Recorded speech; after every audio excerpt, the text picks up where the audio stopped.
Our planet is undergoing some significant changes right now.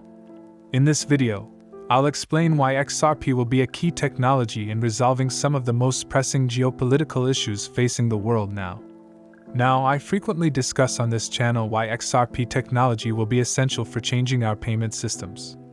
In this video, I want to approach the topic from a different perspective and discuss an enormous XRP benefit that no one is discussing. Toward the end of this video, I also want to discuss something that can be interpreted negatively for the odds of ripples. Now, before you become overly agitated, remain cool and watch the entire video. In a way, it's amusing. You won't believe what I show you until you arrive, so hold off until then. I want to start off this video by discussing a subject that has generated a lot of debate in the XRP community. And I want to talk about it since I don't truly understand the source of people's worries. Many members of the XRP community and those in other cryptocurrency communities are of the opinion that the tokenomics of XRP are poor. While there are 100 billion XRP has good tokenomics, but I still find it difficult to understand. And the number keeps dropping. All of the XRP that will ever exist has already been produced, making it a deflationary asset. Moreover, XRP is continuously lost to fees. Also, there are a lot of instances where users accidentally burn too much XRP via incorrect transactions or lose their wallet's seed phrase. A deflationary asset is what we currently have. I'm not sure how to actually improve tokenomics, and I'm not really interested in investing in a cryptocurrency that uses game theory to try to drive up the price of the token. That hardly ever works, based on what I have observed. Look at tokens like SafeMoon or Terra Luna, all of which attempt to influence tokenomics to such an extent that the price is compelled to increase. Yet in the end, you can't manipulate the system in that way. It usually comes crashing down eventually because someone finds a way to circumvent the game theory you tried to apply. Thus, I'm not very interested in a token that uses extremely strange, intricate tokenomics to try to raise its price. I enjoy how straightforward XRP is. Only 100 billion were ever created, and that number is constantly dropping. That's a deflationary asset. And in this environment, that is something that is fairly uncommon. Even though people claim that Bitcoin has the best tokenomics available, it is ultimately not even as deflationary as a currency like XRP. Hence, it defies logic that XRP has poor tokenomics, whereas Bitcoin has good tokenomics.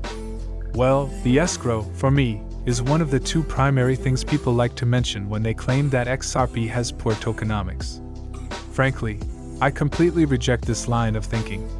Yeah, there are a lot of XRPs in escrow for Ripple. Yet XRP is already known to exist. It's also crucial to note that the market has probably already factored XRP into the price of XRP because markets tend to be forward-looking.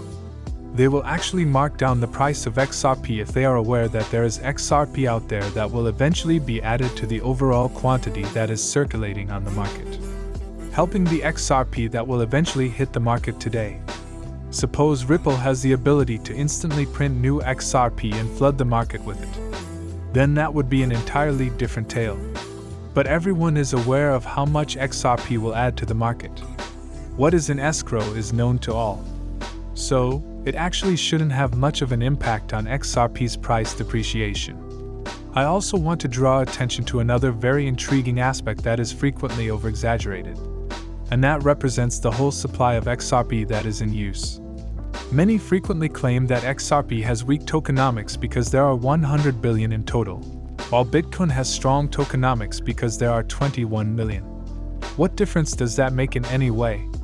The price of XRP decreases as the price of Bitcoin increases. But how does that affect the total number if both Bitcoin and XRP double? These are only two of the debates that I frequently hear. These don't really seem to make sense to me. And I want to emphasize that XRP has outstanding tokenomics, making it, in my opinion, one of the top cryptocurrencies for tokenomics. I find it hilarious that individuals even in our own community have a hard time understanding this.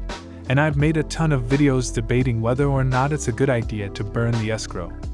In my opinion, the idea is totally ridiculous and terrible. But if you'd like to hear me discuss it, Be sure to leave a comment below because I too have some very strong opinions about it. So let's go on to why XRP will be such a revolutionary technological advancement from a geopolitical standpoint. And Darren Moore Jr., a YouTuber, has actually had a big influence on how I think about this issue. I talked to him a lot about my opinions. My opinions do diverge significantly in one particular way. I'm going to speak directly about that. But before I go any further, let me briefly discuss why XRP will be such a crucial weapon in geopolitics. As a result, we witness nations severing ties with the United States on a daily basis. Before what is happening now, SWIFT was used throughout every system, which was largely based on the US dollar. But over the past few years, we have seen the US turn the dollar into a weapon. The dollar is no longer desired by nations that don't particularly like the United States. For a while, nations trusted the US, or at least trusted them enough to utilize the US dollar as their primary settlement currency. Now, they simply don't trust us. Nevertheless, because the US has turned the dollar into a weapon, nations are beginning to lose trust and are taking actions like freezing foreign assets. As a result, nations that may not get along with the US are now saying things like, "We can't hold the dollar. Who knows when you're just going to freeze those currencies?" The fact that people aren't talking about whether or not a country outside the US trusts each other doesn't change the likelihood that they will have to conduct business together. The US imports oil from many nations, many of which it doesn't like or trust, and the nations that supply the US with that oil probably don't either. They will, however, need to trade with one another. If neither nation wishes to hold the other's currency, how are they going to do trade? I've already explained why they wouldn't want to hold each other's money. If the US or this other nation wanted to, they could just unilaterally freeze each other's currencies. However, holding that currency comes with a lot of danger. Surely there must be a solution for the problem I just mentioned. A bridge currency, or something in the midst of a pool of liquidity that enables the transfer of one token to another currency, is the ideal remedy for this lack of faith in the system. As a result, you never have to believe in the other party's money. Now, in my perspective, the entire bridge currency concept that Ripple provided in their OTL solution was speculative. When I first heard about the British pound 10 years ago, I wasn't sure whether or not it made sense because, to my mind, countries would just have US dollars. Would they really need a neutral currency in the center to exchange back to the sovereign currency that one country would want? Nevertheless, based on what we are currently witnessing in the world, it is precisely what will be required. A period of time when nations are losing faith in one another will be visible in the upcoming years. To ensure that trust is unnecessary, we also need neutral systems and level playing fields between these nations. These various counterparties will be able to transact without actually needing to have any trust thanks to the decentralized, trustless XRP ledger. And going forward, this will be incredibly crucial. This is a significant bullish story for the XRP ledger that is virtually always discussed. And now I just want to briefly touch on something I mentioned before, namely the fact that Darren Moore Jr. greatly influenced my thinking and the significance of XRP's role in this new system. I mainly disagree with him on how we get there because he kind of believes that there will be some significant black swan occurrences and significant capitulations. I just want to bring out that I think we're actually now going through the time period he is expecting to be around the corner, which will finally force us to usher in a new system. And I just personally believe that we may have already passed that point. Currently, I sort of subscribe to the idea that since these enormous institutions and governments possess all the assets, there is no real motive for them to want to collapse markets or generate black swans. We are finding that only 1% of people worldwide own assets worth $17.4 trillion. After the system is destroyed, they will have destroyed all of their own assets, leaving us with nothing. It doesn't really make sense for them to crash the market because they truly want us out of the system. It makes much more sense for them to inflict economic suffering, as they are currently doing. They buy our assets after forcing us to sell them. They acquire all the wealth and do not want the market to decline, since all of their money is there. I therefore believe that Darren Moore Jr. fully concurs with the direction this system is taking.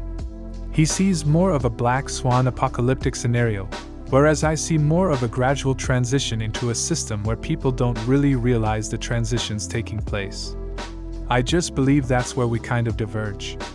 Personally, I think that in the near future there will be a lot less mayhem than people anticipate. I believe that the media thrives on stories like this, where they can dramatize everything and make it appear worse than it really is in order to get clicks. So in the end, I suppose I kind of have a contrarian viewpoint and believe the transition will be a little easier. The worst is probably already behind us, and there won't be a huge black swan. But that will depend on how things go. In any case, I believe it's critical to recognize how crucial XRP's role in this new system is. And to conclude, I'll give some bad news about Ripple's chances of defeating the SEC in court. Now, practically everything we have observed so far has been in Ripple's favor. But although this is horrible, let's hope it won't be enough to ruin their hopes. Pay close attention, he adds. See, they're producing securities every single day. There is a ripple effect, but the one Binance is very, very different. That could not even be the case due to that area. This is certainly a joke. But you did hear that right, I assure you. Jim Cramer recently predicted that Ripple would prevail in court against the SEC. Well, clearly, I don't believe this will have any influence on the situation. Jim Cramer wasn't really predicting anything. He was merely hinting that he believed Ripple would defeat the SEC or that it appeared that Ripple would succeed. And at this point, I wish he hadn't made this forecast. But I suppose it's far better than him publicly declaring, "I promise Ripples will win in court." That, in my opinion, would be the worst case scenario. All of this is obviously a joke. Nothing will change as a result. So I really hope that we can wrap up this case quickly before Jim Cramer can make any more predictions. If he starts saying things like, "I assure you that Ripple will win in court," then maybe we're in some trouble. Hey, I hope you liked this update, guys. Please remember to like and subscribe if you did. For the time being, it truly means a lot.